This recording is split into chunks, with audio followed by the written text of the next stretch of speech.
Magandang araw mga kasabong. Ito naman muli ang iyong lingkod, si Christopher Alcibar, para sa ating YouTube channel, Laban sa Bungiro. Inanyayahan ko po kayo na mag-like, share, and subscribe para mabigyan ko kayo ng mga ideas, karunungan tungkol sa sabong. Mga kasabong, ang ating tatalakayin ngayon ay ang paano manalo sa online sabong. Ito yung mga tips and ideas. So, sa panahon ngayon, bawal pa po ang magbubukas yung sabong, pero mayroon tayong online sabong.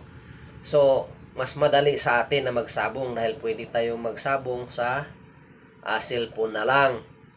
So, kahit yan, mga derbis naman talaga yan, no?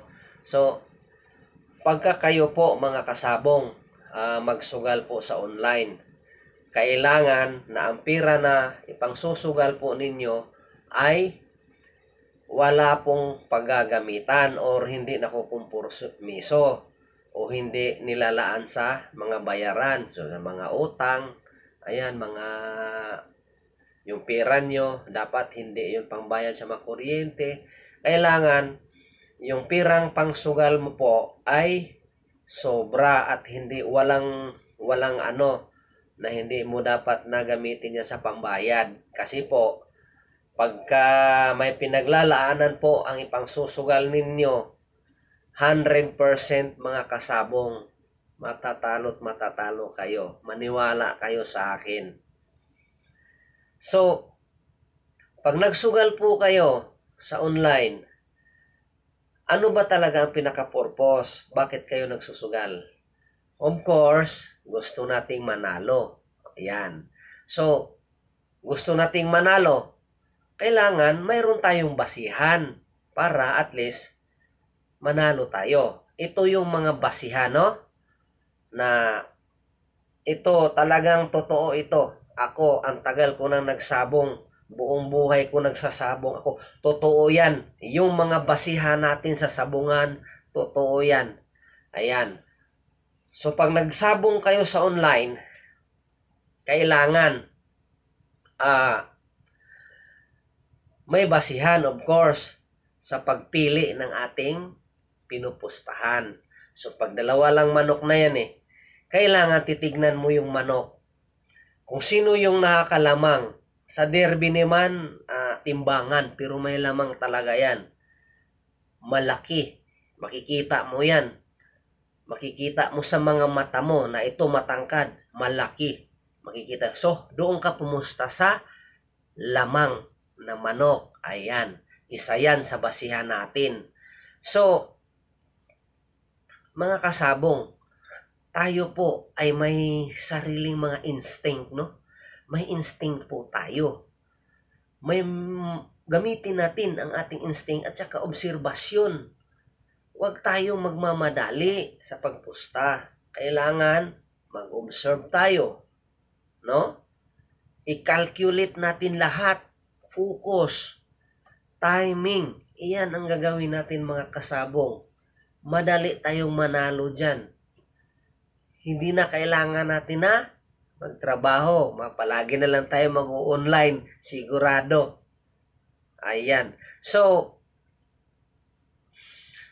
suruin natin kung sinong nakakalamang. Tapos, titignan din natin ang bloodlines ng manok. Kasi nga po, dyan po sa bloodlines, dyan po nakikita yung laro ng manok. Yung mga ibang magsasabong na mga big time, marami yan silang reserve. Tinitignan nila. Ako, alam ko yan dahil isa akong handler.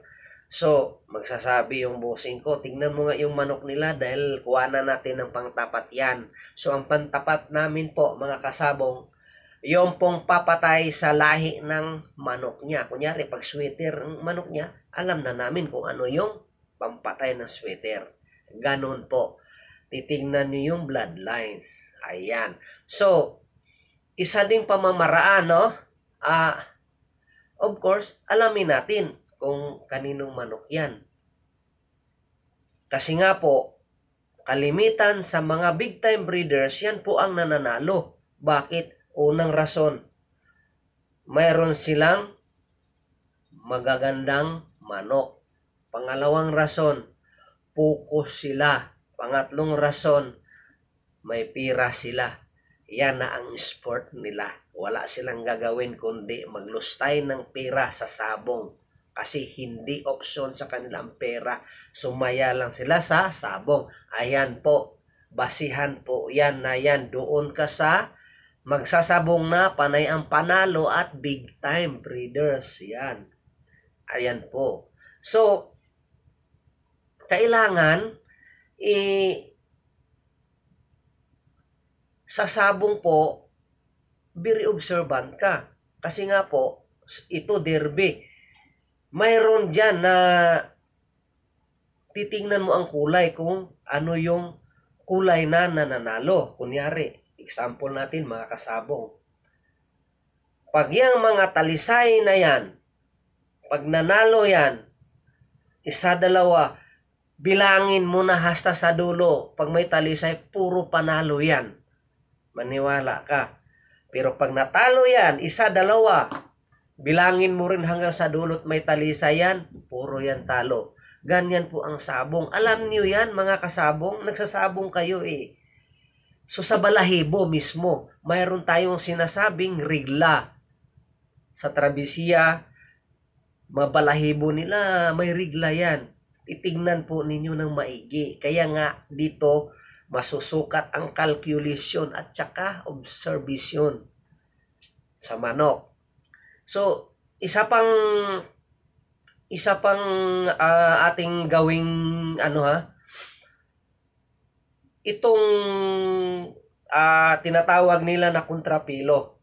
Pag may makita kayo, kontrapilo ito, bulik kontra sa puti, tapos natalo yung bulik.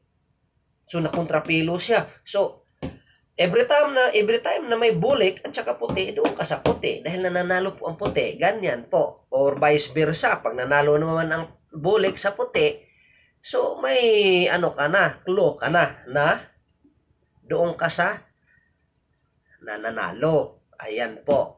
So, lumalabas dito na may may instinct ka. Or na-observe mo. Ayan, mga kasabong. Obserbahan mo yung kulay. Hindi lang yung pupusta-pusta ka ng walang pasintabi. So, 100% matalo ka niyan. Online sabong, dali lang manalo mga kasabong. Makinig ka lang sa akin. Okay? So, isa pang basihan mga kasabong. Itong manok na malaki ang pusta. Alam mo kung bakit? Yung isang manok na yan, pinustahan po ng 10 milyon. Yung isang manok, pinustahan po ng 200,000. Saan ka ba? Kasi nga po, pag pinustahan po nila ang manok nila, meaning may tiwala po sila. So, ang mangyari niyan, dahil sa sobrang laki ng pira, so, liamado, halos dublado na yan. Huwag kang tumaya doon sa dihado. Di baling dublado, at least mananalo. Yan po. Tandaan nyo yan. Yan. Isa pa pong basihan mga kasabong sa online sabong po. Itong tinatawag na scoreboard. Ayan, scoreboard. So pag nakita mo yung scoreboard na, may 5 panalo ang dihado. Tapos sumusunod may 5 panalo naman ang liamado. Ganun na ganun ang laro niyan. Pagka street ang liamado, street din yan. Tandaan ninyo, kayo nagsasabong kayo, tignan ninyo ang scoreboard. Kasi nga, dyan pa lang sa scoreboard, mananalo na kayo. Kasi nga, dyan na ang obserbisyon, nakita nyo na. Timing sa pagsugal. Ayan po. So, i-control mo yung sarili mga kasabong ha. Kailangan huwag tayong matalo. Dahil ang pira na pinangsasabong natin, hindi tayo big time. Kailangan manalo tayo. So, dito sa sabong mga kasabong, mayroon din tayong basihan sa tinatawag na rigla. Sa sinaunang panahon, yung mga matatanda po, ay tumitingin po sa buwan. Pagka sinabi nilang, may buwan ngayon, ang mananalo raw ay ang mga puti, obolik, or mga white pit. Ayan. Pamahiin lang po yan, pero may katotohanan yan. Alam natin yan. O pagka walang buwan, madilim. O panahon daw yan ng mga dark colors na mga manok. Or mga green legs or blue legs na paa. Ganyan. So kailangan observant tayo. Very observant tayo. Yung ba yung timbangin natin para at least may ano tayo na manalo. Ayan po. So, alam mo mga kasabong, tayong mga tao, binigyan po tayo ng Diyos na may kapangyarihan. Hindi lang natin nagamit kasi nga hindi tayo focus. May instinct tayo na manalo. Kailangan lang natin ng patient, pasensya, obserbasyon sa klase ng manok, calculation, focus. Kailangan i-focus natin yung sarili natin. At saka timing. Hindi po tayo pwedeng palaging pumupusta na walang timing. Ayan mga kasabong, tandaan nyo yan ang sinasabi ko. Pag natandaan nyo, pumunta na kayo sa online sabong, sigurado ako, mananalo kayo. Namimitas po kayo ng pera dyan pagka ito ang gagamitin mo. Ayan mga kasabong, nabigyan ko na naman kayo ng mga ideas, tips. Ito pong idea na to mga kasabong, ako po'y matagal ng handler. Halos buong buhay ko'y handler ako. Nagkaroon na rin ako ng sarili kong manukan.